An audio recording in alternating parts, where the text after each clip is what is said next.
नमस्कार दोस्तों। बंगाल में चुनाव संपन्न हो चुका है। बंगाल के चुनाव के बाद एग्जिट पोल का रिपोर्ट कह रहा है कि बंगाल में सत्ता परिवर्तन होने वाला है।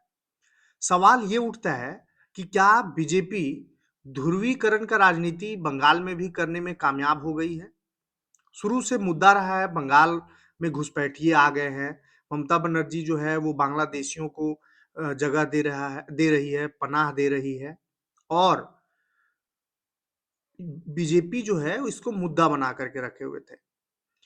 बीजेपी 2014 के बाद बंगाल में सरकार बनाना, बंगाल में लोकसभा की सीटें, राज्यसभा की सीटें, जिस तरह से विधानसभा की सीटें धीरे-धीरे इंक्रीज़ किया है, इससे जगज़ाहिर है कि बीजेपी इस बार सत्ता में आएगी। सवाल ये उठता है कि क्या जनता ध्रुवीकरण की राजनीति पसंद कर रही है या सच में बीजेपी शासित राज्यों में बीजेपी अच्छा काम कर रही है? क्या रोजगार देने में कामयाब हो गई है बीजेपी? सवाल ये उठता है कि कितने इंडस्ट्री बीजेपी शासित राज्यों में लग रहा है, तो बंगाल के लोगों का कल्याण होगा या नहीं होगा, ये भी बहुत बड़ा मुद्दा है। आज हम लोग बात करेंगे कि बंगाल में जो चुनाव हुए हैं, जिन मुद्दों पर चुनाव हुआ है और जिसके वजह से बीजेपी सत्ता में आ सकती है, उसी मुद्दों के बारे में हम लोग बात करेंगे। बंगाल चुनाव 2026 के नतीजों से पहले जाने वो 7 बड़े फैक्टर जो इस बार हार-जीत तय करेंगे। लक्ष्मी भंडार, भ्रष्टाचार, मतुआ वोट, एसआईआर और केंद्रीय बलों की भूमिका जैसे कारकों पर सबकी नजरें टिकी हुई है। अगर इस बार चुनाव ममता बनर्जी जीत जाती है, तो ये बीजेपी के लिए बहुत ही शॉकिंग न्यूज़ होगा। पश्चिम बंगाल विधानसभा 2000 चुनाव 2026 के अंतिम चरण का मतदान संपन्न हो चुका है।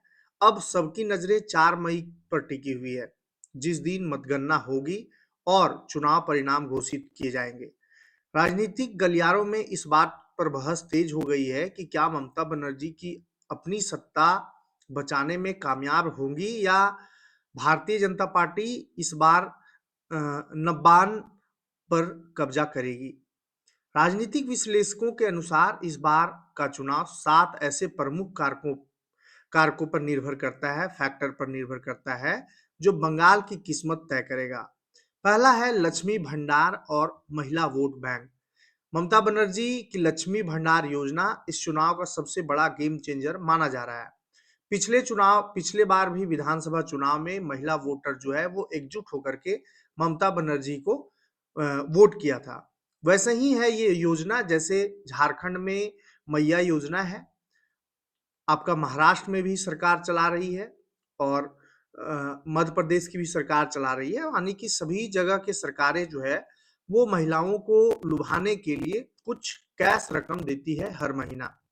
ये लक्ष्मी भंडार योजना भी कुछ वैसा ही है, जिसमें महिलाओं को पैसा दिया जाता है। पिछले चुनाव में महिलाओं के भारी समर्थन ने टीएमसी को सत्ता दिलाई थी। इस बार भी महिलाओं का रिकॉर्ड मतदान हुआ है, जिसमें 92.28% मतदान महिलाओं ने किया है। यह संकेत दे रहा है कि कल्याणकारी योजनाओं का असर गहरा हो सकता है। दूसरा है भ्रष्टाचार बनाम क्षेत्रीय पहचान।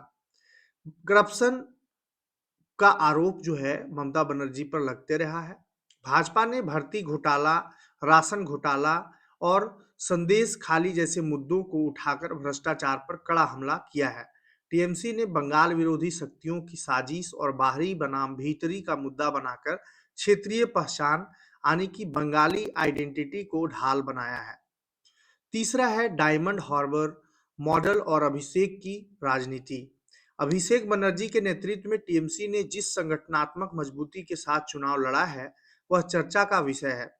विशेषकर दक्षिण बंगाल में टीएमसी के कैडर मैनेजमेंट ने भाजपा की राह मुश्किल कर दी है। चौथा है मतुआ वोट और सीएए का असर। उत्तर 24 परगना और नदिया जिले के मतुआ समुदाय के वोट इस बार निर्णायक होंगे। भाजपा ने सीएए के जरिए इस वोट बैंक को साधने की कोशिश की है, लेकिन टीएमसी ने इसे नागरिकता छीनने का डर दिखाकर काउंटर करने का प्रयास किया है। मतुआ वोट जो है वो बहुत ही निर्णायक रहेगा बीजेपी अगर सत्ता में आती है तो। मुस्लिम मतों का ध्रुवीकरण हुआ है। कांग्रेस और वाम दलों के कमजोर होने के बाद मुस्लिम वोट बैंक पूरी तरह टीएमसी के पाले में जाता दिख रहा है।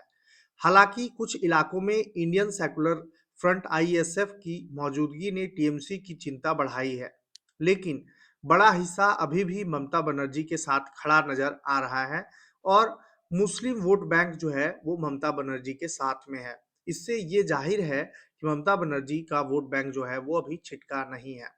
केंद्रीय बलों की भूमिका और सुरक्षा। इस बार निर्वाचन आयोग ने अभूतपूर्व सुरक्षा व्यवस्था की। केंद्रीय बलों की मौजूदगी ने मतदाताओं को निडर होकर वोट डालने का मौका दिया। इसका फायदा किसे होगा, यह सबसे बड़ा सवाल है। अगर एंटी इनकम्बेंसी वोट बिना किसी डर के पड़े हैं तो यह भाजपा के लिए अच्छी खबर हो सकती है। सातवां है सत्ता विरोधी लहर यानी कि एंटी इनकम्बेंसी। 15 साल के शासन के बाद क्या बंगाल में बदलाव की लहर है? भाजपा ने स्थानीय स्तर पर टीएमसी नेताओं के खिलाफ गुस्से को भुनाने की कोशिश की है। टीएमसी का मानना है कि ममता बनर्जी का चेहरा किसी भी सत्ता विरोधी लहर को काटने के लिए काफी है और इस तरह से एंटी इनकम्बेंसी जो है वो हो सकता है। अब ये तो 7 कारण हैं जिसमें सातों यही 7 कारण पर चुनाव हुआ है बंगाल का। ममता बनर्जी भी कड़ा टक्कर दी है, ऐसा कोई सवाल ही नहीं है कि टक्कर नहीं दी है। ममता बनर्जी का जनाधार वो और जो वोट बैंक है, मुस्लिम वोट बैंक पे ये पकड़ और जो लोकल आइडेंटिटी का जो नारा दी, बंगाली फर्स्ट और बंगाली को लोकलिटी पर कन्वर्ट करने में कामयाब अगर होती है, तो बीजेपी फिर नहीं जीत पाएगी। उम्मीदवार, नेतृत्व, विपक्षी एकता, विकास और स्थानीय मुद्दे, युवा और पहली बार वोटर का और चुनावी प्रबंधन, माइक्रो सेटअप जैसे अहम मुद्दे जो है वो टीएमसी ने खड़ा किया और बीजेपी को घेरने का काम किया। टीएमसी का आरोप ये भी रहा कि भाजपा जो है वो टीएमसी के वोटरों को लिस्ट से नाम गायब कर दे रही है। चुनाव आयोग पर भी सवाल उठते रहे और टीएमसी जो है वो बार-बार सवाल खड़ा करता रहा चुनाव आयोग पर। सवाल ये उठता है कि क्या भाजपा इसी तरह से ध्रुवीकरण करके बंगाल भी जीत रही है? धन्यवाद।